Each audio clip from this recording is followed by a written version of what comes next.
কোটা সংস্কার আন্দোলনে নিহতদের স্মরণে পালিত হচ্ছে রাষ্ট্রীয় শোক। শোকের রং কালো হলেও মঙ্গলবার 30 জুলাই ফেসবুকে অনেক তরুণের প্রোফাইল পিকচার লাল।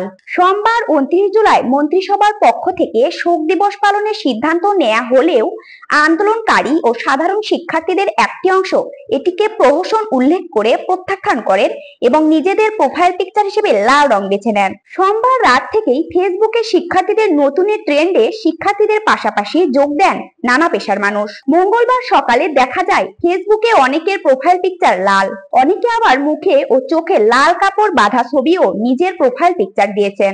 এদিকে সরকারের পক্ষ থেকে ফেসবুক বন্ধ রাখা হলেও মঙ্গলবার 30 জুন টেলিযোগাযোগ ও তথ্য প্রযুক্তি প্রতিমন্ত্রী জুনায়েদ আহমদ পলক নিজের ভেরিফাইড প্রোফাইলে কালো প্রোফাইল পিকচার দিয়েছেন। কি কারণে লাল রঙের প্রোফাইল পিকচার দিচ্ছেন তারা জানতে চাইলে শিক্ষার্থীরা বলেন, আমরা সেদিনই শোক করব যেদিন শিক্ষার্থী হত্যার বিচার হবে। হত্যাকারীরা অবাধে ঘুরে বেড়াচ্ছেন আর রাষ্ট্র শোক করছে, এটা প্রহসন ছাড়া আর কিছু না। এছাড়াও তারা বলেন, এই আন্দোলনের সঙ্গে জড়িত আমাদের অনেক ভাই জেলে, প্রতিদিন কাউকে না কাউকে তুলে নেওয়া হচ্ছে। আর এদিকে সরকার এসবের সমাধান না করে শোক জানাচ্ছে। দিনে নাটক, রাতে আটক, এসব আর চলবে না। আমাদের সমন্বয়কদের ডিবি পুলিশ আটকে রেখেছে, আমাদের ভাইদের ধরে নিয়ে নির্যাতন করা হচ্ছে। আর এসবের মধ্যে যারা নির্যাতনকারী তারাই আবার শোক জানাচ্ছে। ছাত্রের রক্ত নিয়ে এসব তামাশা চলবে না। শোক দিবস প্রত্যাখ্যান করে আমরা লাল প্রোফাইল পিকচার দিয়েছি। এই লাল মানে বিপ্লব, এই লাল মানে নতুনের জাগরণ। শিক্ষার্থীদের লাল প্রোফাইল পিকচারে উদ্বুদ্ধ হয়ে অনেক পেশাজীবী মানুষও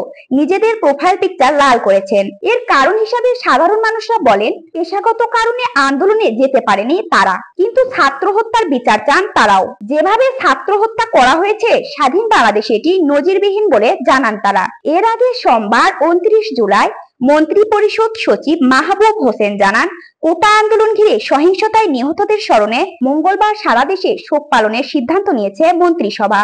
এদিকে শিক্ষার্থীদের কোটা সংস্কার আন্দোলনকে কেন্দ্র করে সহিংসতায় সোমবার পর্যন্ত 150 জন নিহত হয়েছে বলে মন্ত্রিসভায় তথ্য দিয়েছেন স্বরাষ্ট্রমন্ত্রী আসাদুজ্জামান খান কামাল। নাহিদ আক্তার, নিশা, চিফ টিভি।